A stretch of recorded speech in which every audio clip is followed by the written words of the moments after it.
Halo Sobat Bumi, perkenalkan, nama saya Ahmad Kemal Prasada. Saya adalah mahasiswa Universitas Bengkulu, semester 5, Fakultas Pertanian, jurusan Kehutanan.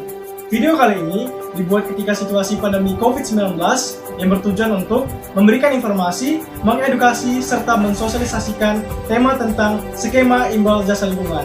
Yuk, mari kita simak video berikut ini. Nah teman-teman, tahukah kalian arti dari imbal jasa lingkungan? Jadi, imbal jasa lingkungan atau yang disebut juga dengan Payment for Ecosystem Service adalah instrumen berdasarkan pasar yang bertujuan untuk konservasi yang berlandaskan pada siapapun yang menggunakan jasa lingkungan, baik itu suatu kelompok atau bahkan suatu negara, diharuskan untuk membayar atas jasa lingkungan yang telah mereka gunakan. Hal ini bertujuan untuk proses pengembangan jasa lingkungan, dan bagi para penyedia jasa lingkungan diharuskan untuk mendapatkan kompensasi atas jasa lingkungan yang telah mereka kelola dan mereka miliki. Dalam Peraturan Pemerintah Nomor 34 Tahun 2002 tentang Rencana Pemanfaatan dan Pengelolaan Kawasan Hutan, dijelaskan bahwa pemanfaatan jasa lingkungan adalah upaya dalam memanfaatkan potensi jasa lingkungan dengan tidak merusak fungsi pokok hutan. Untuk lebih lanjut, disebutkan dalam Peraturan Pemerintah bahwa jasa lingkungan adalah jasa ekosistem alamiah dan sistem pengelolaannya dapat dimanfaatkan secara langsung maupun tidak langsung dengan tujuan untuk membantu, mendukung, dan meningkatkan kualitas lingkungan serta kesejahteraan penduduk dunia khususnya penduduk masyarakat Indonesia. Nah sahabat bumi, kabarnya dalam 3 tahun terakhir pengembangan mekanisme pembayaran jasa lingkungan telah dikembangkan secara sistematis oleh pemerintah Republik Indonesia baik di daerah maupun di pusat dengan bekerjasama oleh lembaga swadaya masyarakat baik secara nasional maupun internasional seperti LP3S, WWF, dan juga RUPES. Menurut seorang ahli atau pakar tentang pembayaran jasa lingkungan yang berasal dari Amerika Tengah, beliau mendefinisikan bahwasanya terdapat 4 klasifikasi pembayaran jasa lingkungan. Yang pertama, jasa air atau aliran sungai. Yang kedua, keanekaragaman hayati. Yang ketiga, beauty landscape. Dan yang keempat adalah penyerapan karbon atau bisnis karbon. Nah, sahabat bumi, ketika kita berbicara tentang skema imbal jasa lingkungan, tentunya kita akan bertemu dengan pembayaran jasa lingkungan atau yang disingkat dengan PJL.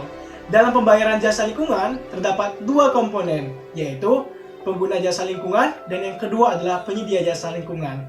Kedua komponen ini saling berhubungan satu sama lainnya, di mana pengguna jasa lingkungan adalah perorangan atau suatu kelompok atau bahkan suatu negara yang menggunakan jasa lingkungan, baik itu berupa udara segar, penyerapan karbon dioksida, dan air bersih. Mereka diharuskan untuk membayar atas jasa lingkungan yang telah mereka gunakan, baik itu berupa pemberian piagam penghargaan atau bahkan pembayaran insentif sejumlah uang kepada perorangan atau bahkan suatu kelompok dan bahkan suatu negara yang bertujuan untuk mensupport dalam proses pengembangan dan pemanfaatan sumber daya alam yang bermanfaat bagi banyak manusia di muka bumi. Berikutnya, sebagai manusia dan penduduk bumi, tentunya kita harus mengetahui arti penting hutan dan alam bagi kita, di mana hutan dan alam memberikan apapun yang kita butuhkan, seperti menjaga tata kelola air, memberikan udara segar ataupun oksigen, dan melakukan penyerapan karbon dioksida. Dan Indonesia adalah negara dengan kawasan hutan terluas, di mana ini menjadikan Indonesia sebagai negara dengan tingkat penyerapan karbon dioksida terbesar. Nah, Indonesia menjadi salah satu negara dengan bisnis penyerapan karbon dioksida di tingkat global. Dan ketika kita berbicara tentang bisnis karbon dioksida, hal ini tentunya ada kaitannya dengan skema imbal jasa lingkungan. Yuk sahabat bumi, mari kita saksikan video berikut ini. Ibu Siti Nurbaya Bakar, Menteri LHK, Urusan Industri Hijau, Kehutanan Sosial, Carbon Trading, Bakaran Hutan berada di wilayah Bu Siti. Wait. Carbon Trading. You know what carbon trading is? Belum. Nggak tahu. Tapi nggak tahu itu apa. Belum pernah. Presiden Jokowi mulai melirik potensi perdagangan karbon. Saat pelantikan kabinet, ia bahkan memberi instruksi khusus kepada Menteri Lingkungan Hidup dan Kehutanan, Siti Nurbaya Bakar. Perdagangan karbon adalah kompensasi yang diberikan oleh negara maju yang industrinya menghasilkan karbon dioksida yang berdampak merusak lingkungan. Kompensasi diberikan kepada negara yang hutannya menyerap karbon. Diam-diam, sebagai negara tropis, Indonesia memiliki kawasan konservasi hutan karbon terbesar di dunia. Of this protocol to the conference by unanimity. Semua berawal dari Protokol Kyoto 1997. Hak mencemari udara yang dulunya diberi cuma-cuma, kini bersifat eksklusif dan terbatas. Hak berpolusi itu dikonversi jadi sertifikat surat berharga yang lalu dibagikan secara merata ke semua perusahaan. Tapi aturan ini memberi peluang perusahaan membuang emisi melebihi batas regulasi. Misalnya, ada dua pabrik A dan pabrik B. Keduanya mendapat jatah emisi yang sama. Namun, pabrik A sukses mereduksi emisi dengan teknologi yang ramah lingkungan. Di sisi lain, pabrik B harus menambah jatah emisi karena bertambahnya beban produksi. Tindakan kelewat batas pabrik B ini dinamakan offset. Karena offset, maka pabrik B wajib menambah sertifikat berpolusi.